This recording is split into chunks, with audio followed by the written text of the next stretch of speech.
Hey, Phil Ebner here, and in this video, we're going to give you some free preview lessons of our brand new ZBrush course. So you're going to get a feel for what this course is, the instructors who I've partnered with, class creatives on this course. They are industry professionals working in the 3D gaming world, and they started teaching online courses, and we've partnered for this course, and we're going to be partnering on a series of courses that takes you through the development of a 3D character.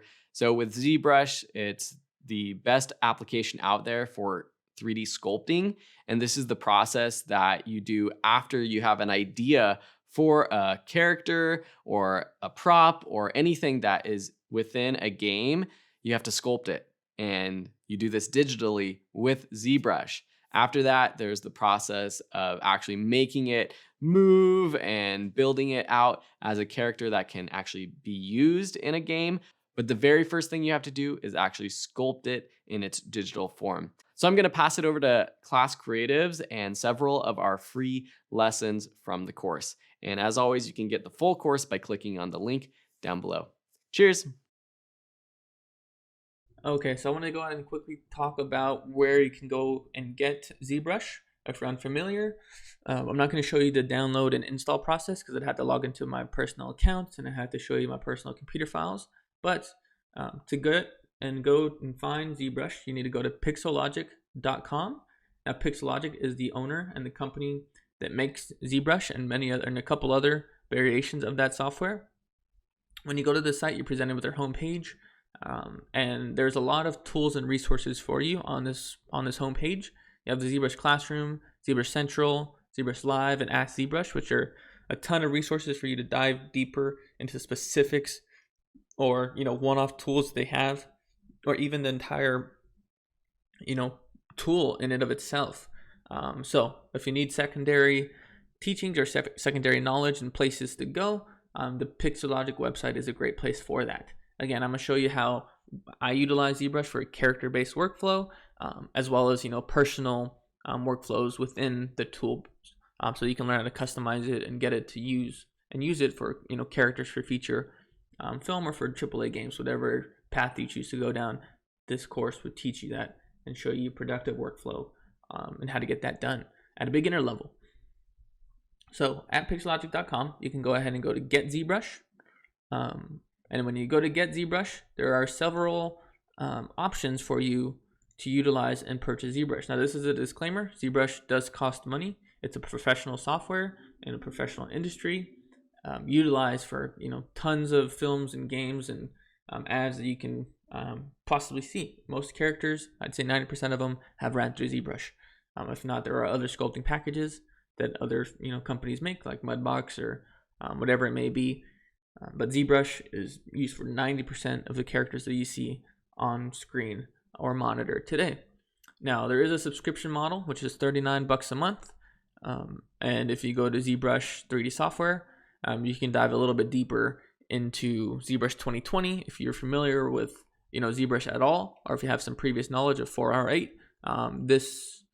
If you go to their website, click on ZBrush 2020, you'll see recent updates and tools that they add inside of the most recent updates of ZBrush. So this is a great place to see new features, and you can also go back to Pixellogic Home, and there are other options instead of ZBrush 2020, which is the full package of ZBrush. ZBrush 2020 is the main ZBrush with all the tools and all the wonderful tools that they allow the ZBrush character artist to use or sculptor to use. But if the subscription model isn't working for you for the main ZBrush, there are other options such as ZBrush Core. ZBrush Core, you can take this course and still utilize ZBrush Core, as a lot of the tools, the main tools of ZBrush 2020, transfer over to ZBrush Core. ZBrush Core is just a cheaper option and a more condensed version of ZBrush. It has basically all the core elements and features of ZBrush. There's just limits on certain things. So there's limits about how much meshes you can have, how big your scene file can get, and so on and so forth. There are a couple features not in there, but I would say 95% of this course can be done in ZBrush Core. So if you don't want to grab, the main ZBrush 2020 subscription, you can go ahead and jump into ZBrush Core and go from there. But again, a disclaimer, ZBrush is not free. It is not a free software. It is utilized in a professional environment, in a professional industry.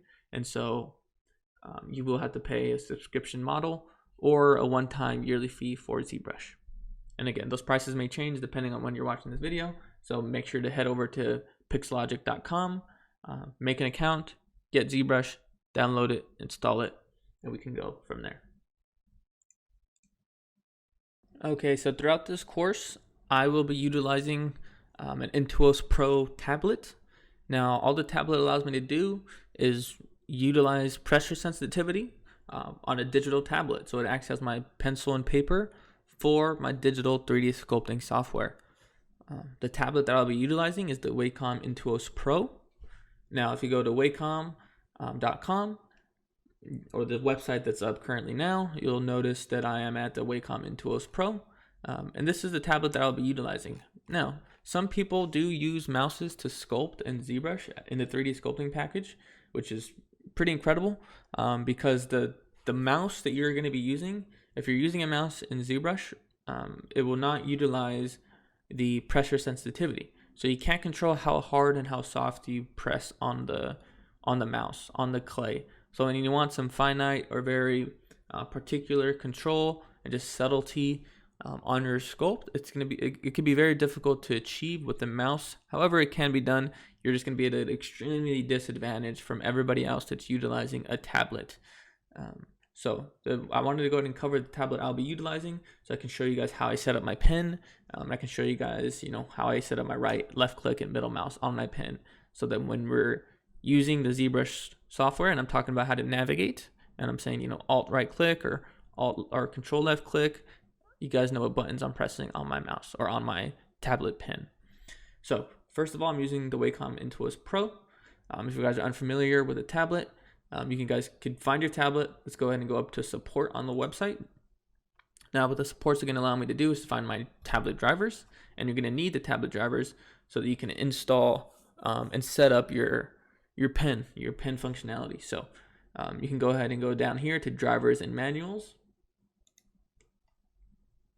and then you can search for the tablet that you have. And so I had a WACOM Intuos Pro. I believe I had a large 2017 edition. So this is my tablet. I can go ahead and download my drivers and we can start from there. Okay, so once you have your drivers downloaded and installed, you're going to be giving two separate softwares essentially to function with your tablet. The first software is going to be the WACOM Desktop Center, and this is where you can save, reset, and just overall adjust the settings in your pen tablet. Okay. Again, this is how you access your properties menu. Is the WACOM Desktop Center. You can see multiple devices. I have a Cintiq installed, so I have a monitor and I have a tablet. So you can have a monitor that has pressure sensitivity as well as a tablet, which is a separate device that's not a monitor. But this is where you can cloud save your settings. You can update the software. You can reach support and so on and so forth. But what I'm looking for is the my device. Let's go up to support, my devices, backup settings, updates. And what I'm looking for is my devices, and I can go to pen settings. So if you go to my devices and you click on whatever device you're utilizing, you can go ahead and tap on pen settings. And with pen settings active, I just like to utilize this menu from here on out and just let this be. This is where I update the software, and this is where I mess with all my settings for the pen. Let's close this for now. So with the pen setting, what I like to do is I like to set my top or bottom button of my tablet. I need one of them to be right click, so clicks right click, and I need to set the other one to clicks middle click. So this would be like on your mouse, your scroll wheel. If you were to click your scroll wheel, so your middle mouse button, click. So whichever one you feel most comfortable, you can make this one your right click and this one your middle mouse click, whatever it is you choose. Just make sure you're on your Pro Pen selected and go from there. So I like to just keep it minimal and just have my pen do all the work. But some tablets do have, functionalities like buttons on your tablet, as mine does as well. And so if you're sculpting on a Cintiq, you can have one of these buttons be Shift or Alt or whatever it may be to your liking. So you can go ahead and adjust those settings here. Again, I like to just keep it simple and just have my pen do all the work and let my pen and keyboard kind of do all the talking when I'm sculpting. But it's very important that you have one button be right click and one button be middle click. Okay, once you do that, you can go ahead and close it. It'll save it automatically, and when you launch ZBrush, anytime I refer to right click or middle click, I'm referring to this. And when I refer to left click, that's just me clicking. If you notice, it says click here. This is just a left click. So when I say left click, I'm just clicking or pressing down on my pen on the screen.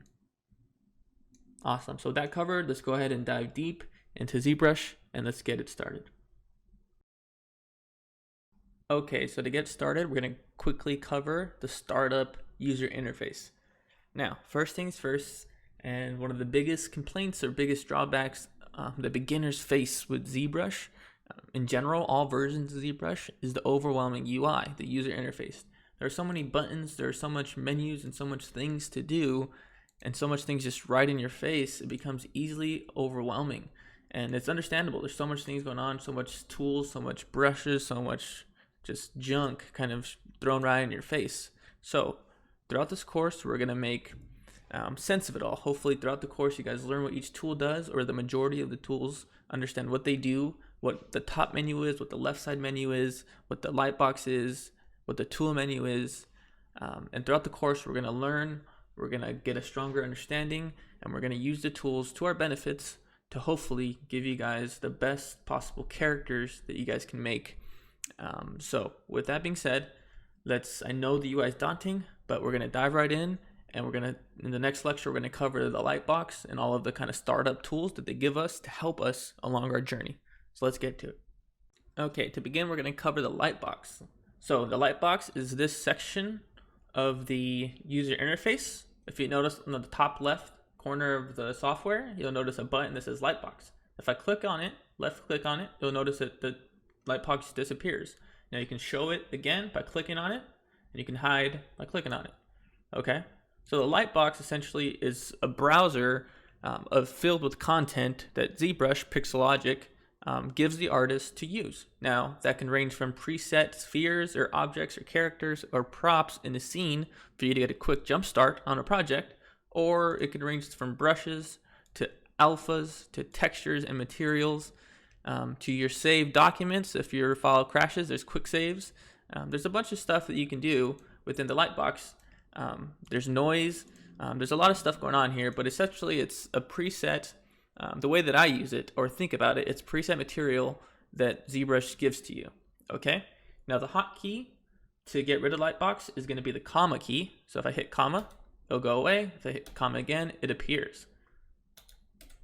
Awesome. Now there's some really powerful stuff within here, but I want you guys to really take note of these Dynamesh spheres. Okay, I would say if I'm not importing a pre-existing mesh that I either modeled in a different package like Maya or whatever it may be, or if I'm getting handed off an asset from somebody coming on earlier in the production pipeline before me, or another character artist, or just another modeler on the team. The majority of the times I start with these Dynamesh spheres. Essentially, it's a ball of clay, a digital ball of clay that you can kind of start to create, an assortment of characters from or things from. Now you can create your own base meshes and so on and so forth, but for the most part, if I'm doing like a quick sculpt for lunch or if I'm just doing a quick study, I'll start with the Dynamesh spheres. Another thing to take note of is the brushes, okay? There are a ton of brushes in this brush palette that are like variations of themselves. So for example, if I go into the slash brush and I just double click into the folder, you'll notice that there's 3 different slash brushes, and all those just range and have different peaks and valleys and fall offs, and they vary from one to another. If I click this up back arrow folder, I can go back to the top folder that I was just at, and boom, I'm back to my brushes. We're going to dive into some of these brushes, but we're not going to get too specific, because if I was to cover every single different brush within this folder, we'd go crazy. But when we get to the sculpting and kind of live demo portion of this course, we'll cover, the top 5, top 6 brushes that I use on 90% of all characters.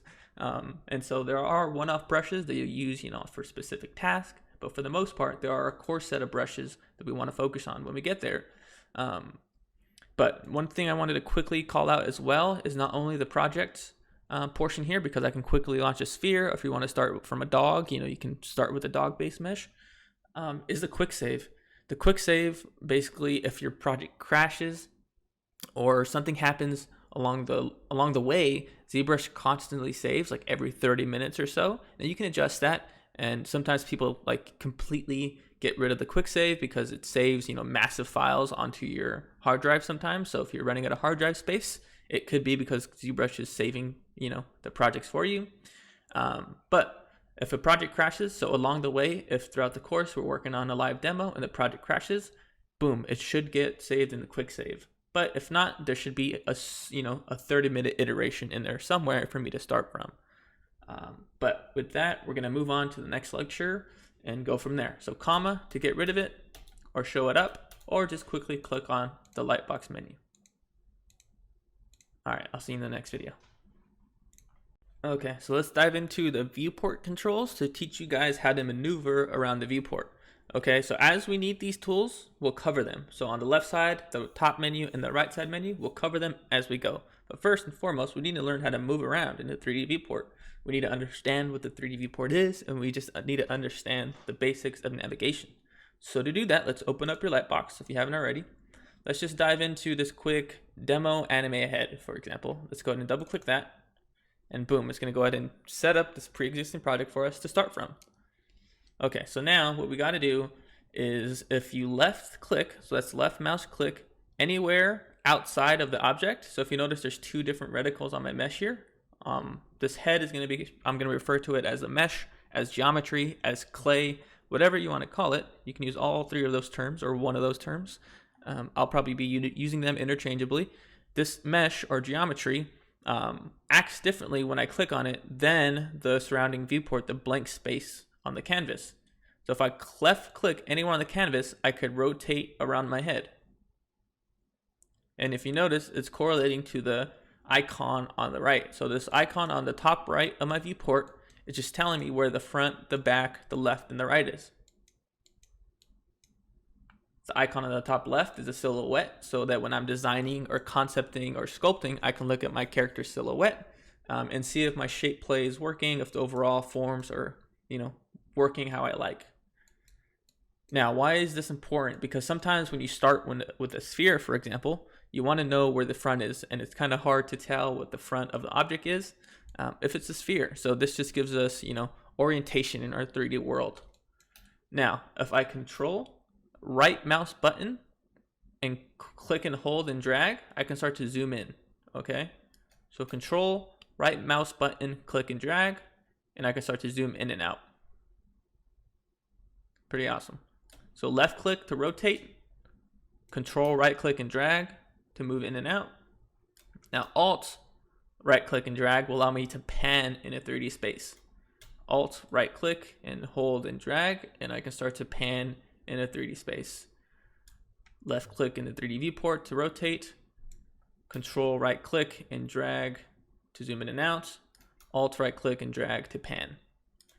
Now, it's going to be weird at first, and it's very hard and it can be frustrating at times, because if you're using multiple 3D packages, they all navigate and move in a 3D space differently than each other. So like Maya is only alt, whereas ZBrush uses, a handful of different tools or buttons to maneuver around the 3D space. Control, right click and drag to zoom in, alt, right click and drag to pan, and then just left click in the viewport to go ahead and rotate. I want you guys to maneuver and move around in ZBrush, and you guys have to nail this. You guys got to get down. It's going to feel awkward at first, but you have to nail it, because you want this to be second nature. You don't even want to think about it when you're sculpting. You just want to be able to move, okay? A lot of the times people have trouble navigating, and, just use ZBrush, 2, 3, 4 days in a row.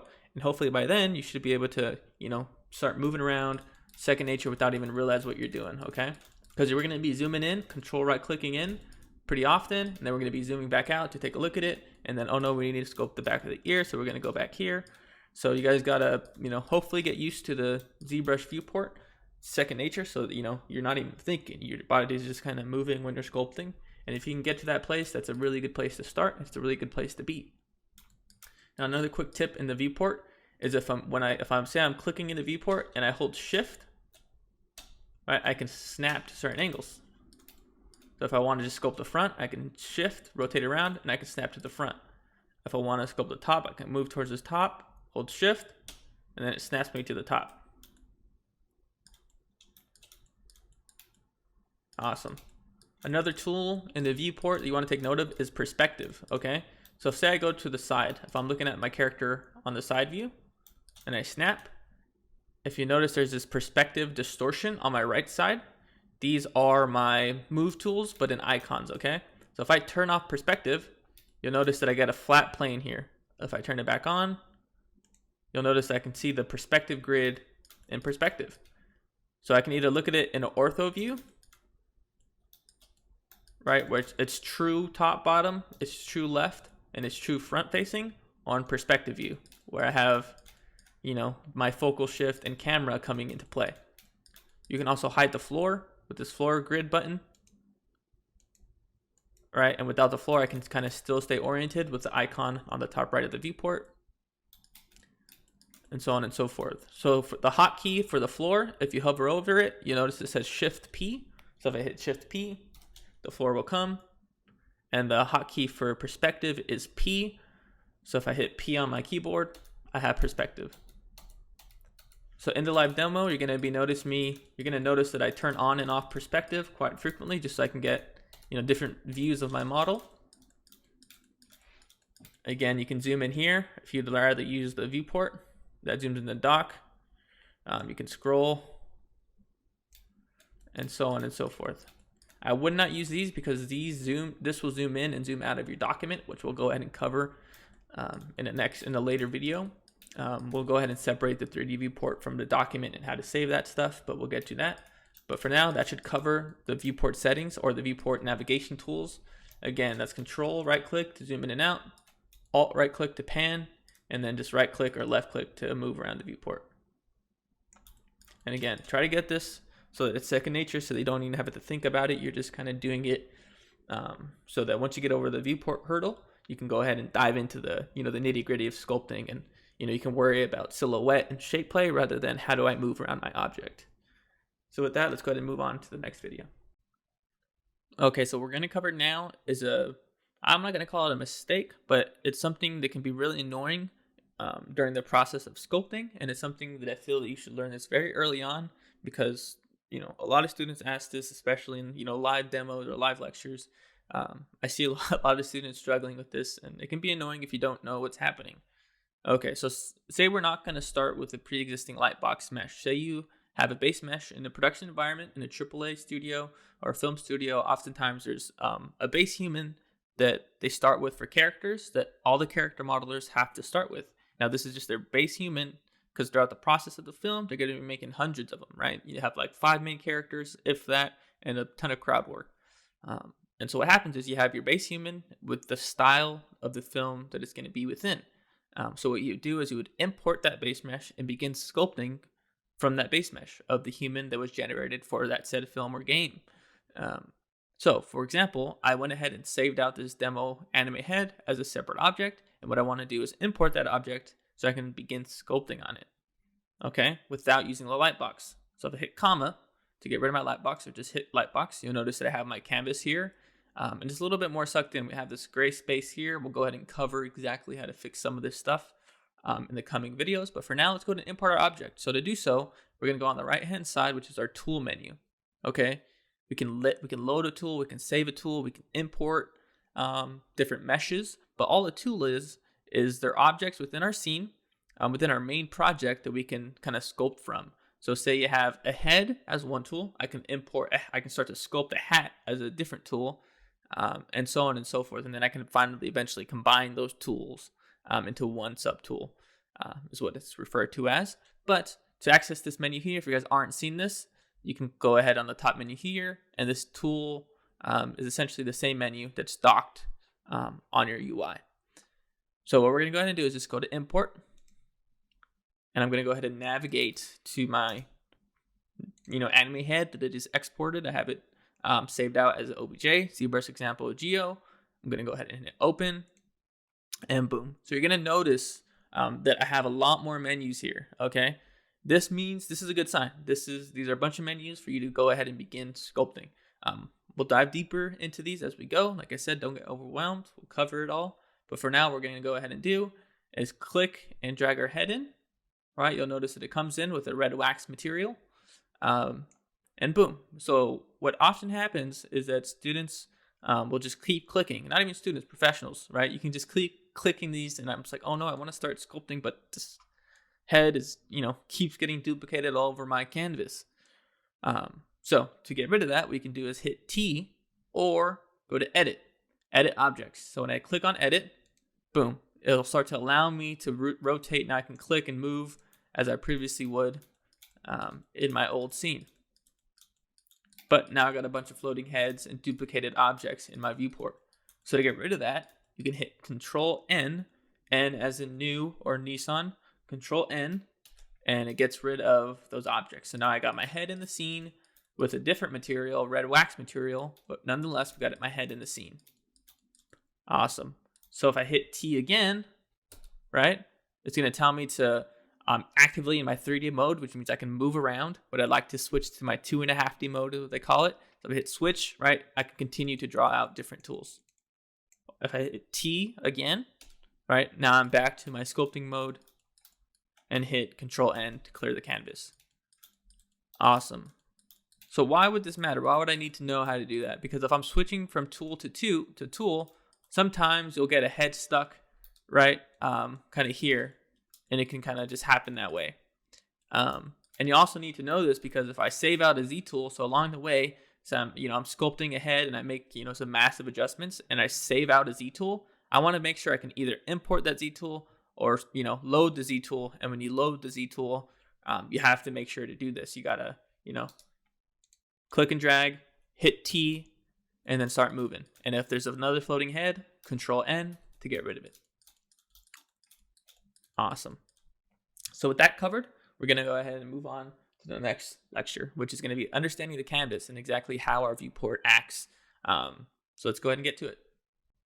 Okay, so let's go ahead and discuss the canvas. One thing I want you guys to note is that you'll notice that there's like this black and gray gradient in my scene, and then there's this little missing gray area, okay?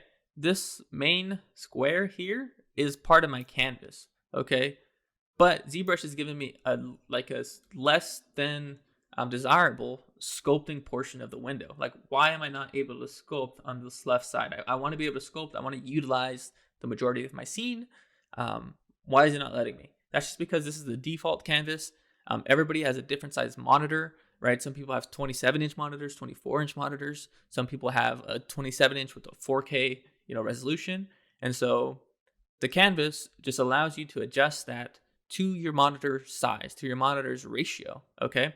But if you notice in my Lightbox, when we launch the demo head here, let's go ahead and launch that. You can go ahead and double click it. No, I don't want to save the changes. My canvas is going to change. Notice my canvas become full screen, right? So this demo project also has, full screen capabilities. It has a bigger canvas. But the issue is that it might be bigger than my current monitor size, okay? So how do we take note of this? What do we do? How do we adjust these settings? So on the top left, you're going to notice that there's a Documents tab here, okay? What I'm going to go ahead and do is I'm going to dock it, okay? So to dock, just how our tools is docked on the right-hand side here, you can dock other tools. You can dock other menus, okay? So to dock it, you notice on the top right of a menu or the left side of the menu, there's this little circle button that gives me a move symbol. Okay, I can undock it. So I can undock my tools one. I can click and undock it, right? Just drag it out. If I want to put it back, I can go to tools and I can click and drag it back, okay? But what I want to do is I want to dock my documents menu. So let's go ahead and click and drag my documents menu. So now it's just constantly open. So what do we want to take note of? We want to take note of our width and ratio. Okay, so our width is going to control the size of this document. Okay, I'd have to adjust it, hit resize, hit yes, and then it resizes my document to this said width. So if I go higher, resize, hit yes, right, it resizes my document, and I can drag out a new head. it's going to be easier to see with that background gradient. So what I'm going to do is go ahead and change my range, background gradient range. So if I bump up my range, I start to get that gradient that was in the previous startup doc, okay? So for example, my monitor is, I believe, like 1920, and that should automatically change. Go ahead and hit resize, hit yes, and then it changes and resizes my document. So now I can click and drag out a new head, hit T, right? And I can move around, Control N to clear my canvas, and now I can go ahead and start sculpting. Okay, so that's pretty cool.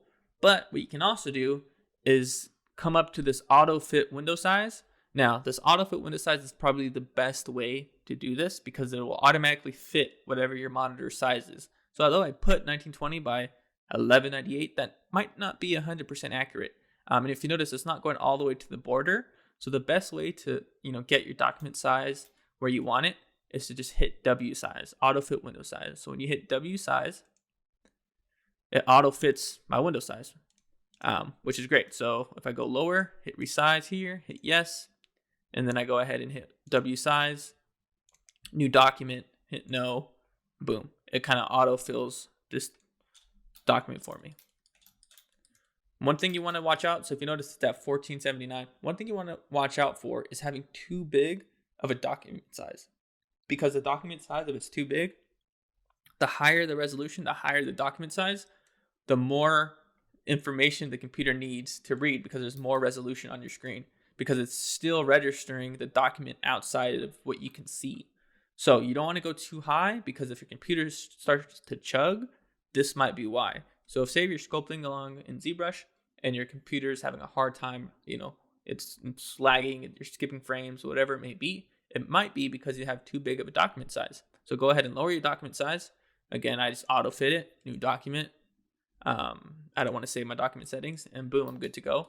But keep in mind, if you're lagging and for some reason your viewport's acting up, if you do have a weaker machine, that might be cause for concern. Just make sure your document size isn't like set to 4K if you're not using a 4K monitor, and so on and so forth. So what I like to do is I like to turn off the range. I'm not a big fan of the gradient personally. Feel free to keep some if you want, but I like to turn it off.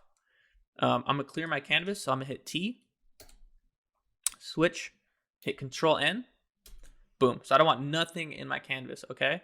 And you can save this as a startup doc. So if you go up to the top here, there's Save As. If I save as, it allows me to save this as a startup document.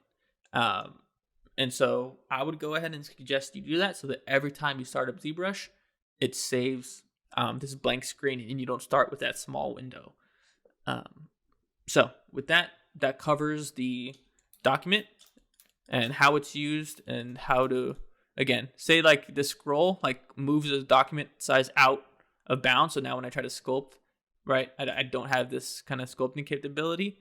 New document, don't save it, T, and you're good to go. Awesome. So with that, let's go ahead and move on to the next lecture. Okay, so we're at the portion of the course where we kind of understand the general basics of the UI. We understand that you can dock different menus. We understand, say this happens, say the dock goes to the left side, I can click and drag it out. Click and drag it out. Click on this little left divider button and I can close that. Again, we're going to learn how to customize the UI to our own liking later on in the course once you understand what the tools are and what tools you want to be customized and where to put them and so on and so forth. But what we're going to do now is we're going to go ahead and set up our scene so that we can continue the course strongly. We can start using our brushes. We can kind of get to the actual sculpting portion of it. Now, there's going to be some technical aspects along the way, but for the most part, we want to set it up. Like I said, 90% of the time, I would probably say it's probably a little high, probably like 80% of the time, I like to start with a DynaMesh sphere. So that's what we're going to start with. We're going to set that scene up so that we can move on and get the project started. So I launched ZBrush. I have my document saved from the previous one. Again, I don't like the range, so I'm going to turn off the range, hit new doc, save it, all that good stuff. I didn't save it, but let's go ahead and double click the Z DynaMesh sphere, 128, any one of these three, feel free to click them. You're going to see 128, 64, and so on and so forth, but any sphere will work. I'm going to keep perspective on for now. I'm going to move out. I'm going to zoom out a little bit. This matte cap gray, if you notice, like my materials keep changing. There was a red one. There was a gray one. this is my materials, and this just allows me to visualize my sculpt differently. It has different lighting scenarios, different, specularity properties, and so on and so forth. To change the material though, you'll notice that there's this matte cap gray. It's my material. So if I click on it, right, I have a selection of materials that I can choose from. These matte cap materials, if you notice, it says matte cap materials and then standard materials. The matte cap materials are utilizing what's called an HDRI, a high dynamic ranged image, and there's preset lighting in it actually. So you can actually light in the 3D viewport. You can take away lights. There's a bunch of stuff you can do. But for example, this metal shiny, you can see like there's reflections in it. There's like a background sky, there's mountains, there's water.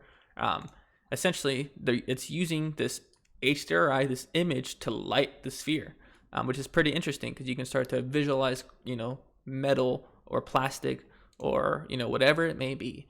And so the classic kind of homage to the original ZBrush version was this matte cap red. So fun fact, this is like the OG material that's like, known for ZBrush, and a lot of the old sculptors, a lot of the master sculptors use this. The master sculptors of the digital age, they use the matte cap red wax. And so what I like to use though is the basic material. So the standard materials means that there's no light baked into the material.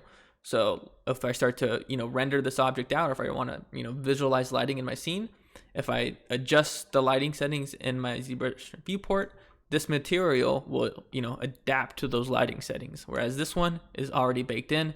So if I change the light, nothing's going to happen. But if I want to, test out different lighting scenes, I can do so with these standard materials. But I like to keep it on the basic material. I just like the way it renders and shades. Some people like to have a little bit more specularity, so you might want to use the basic material too. So like say you're sculpting wrinkles or, tertiary details on the skin, or whatever it may be, you can see, the highlights a little better with the basic material too. So those are my suggestions: basic material and basic material 2. I'm gonna go back to basic material for now. If you want to sculpt with color, you'll notice that there's a color palette on the left-hand side here. And so you can start to change, whatever color you want. So, some people like to sculpt with the neutral, green ball, or, neutral blue, or whatever it may be. Feel free to change the color to your liking. I'm gonna just keep it, white or a little bit gray for now. And so on and so forth. So with that, our project is set up. We're gonna use this Dynamesh Sphere 128 project to begin with in the Lightbox. To talk about tools as we go. So with that, let's get to it.